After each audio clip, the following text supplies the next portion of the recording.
Hey everyone, Aaron here. Welcome back to another anime review. Today we look at Blue Exorcist Season 2, Kyoto Saga Episode 4.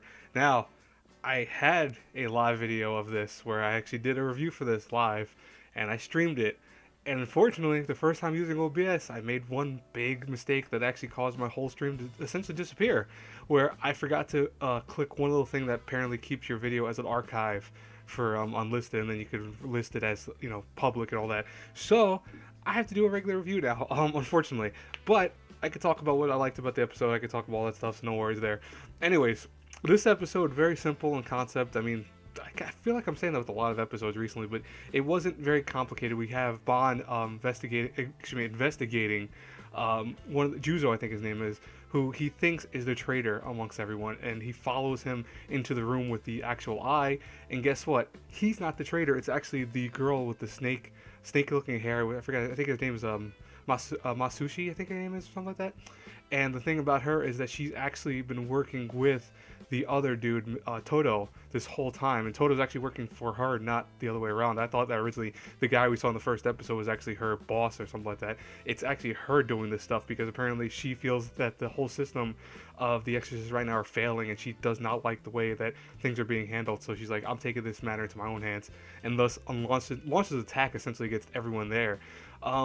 What happens from here is that we have Juzo fighting against her for a brief moment, which was really nice. I mean, the animation was really spectacular during the whole sequence. Bon kind of gets involved, but more so he's still a bystander, and a whole bunch of exorcists show up, but do really nothing for the most part. She actually disappears using what looks like a power of some sort.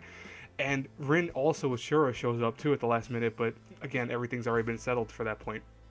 But I think the highlight of this episode comes with Rin and Bon getting into like a heated argument where Bon's father shows up, and of course, they have like bad tension between one another for the fact that, Bon feels he's really lazy and stuff like that. And the father, kind of tells him, hey, listen, I'm handling this, I'm doing this, and Bon just flies off at him. And Rin's standing there listening to this and realizes, wait, that sounds very familiar to what happened to him and his, adopted father. And the thing is, that causes him to riot and get really pissed off. He gets right up in Bon's face. He punches him in the face once and tries to attack him another time. Luckily, he's kind of stopped by Shira, but the thing is that he gets his point across. He tells Bon that, you don't have those moments to be arguing with your family. Once they're gone, that's it. And it's true, because that's what happens. Real life, sometimes an argument will happen, and you don't know if that's the last time you'll see that person. So, ironically enough, there was some truth to what he's saying. And I don't know if Bon really got the message. It looked like he might have calmed down a little bit, but I don't think he did for the most part. But at least everything kind of settled down. But the thing is that the episode essentially ends there, where now at least we know who the traitor is, and we know who to kind of blame and who to go after now. So I'll tell you right now, this episode was very solid. I love the whole sequence between Bon and Rin. I think that was really well done.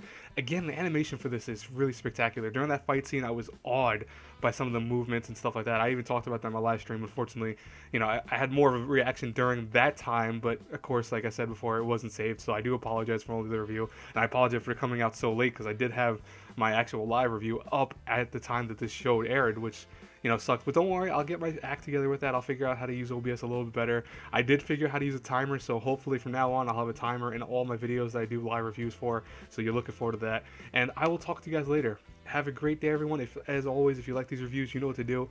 Bye bye.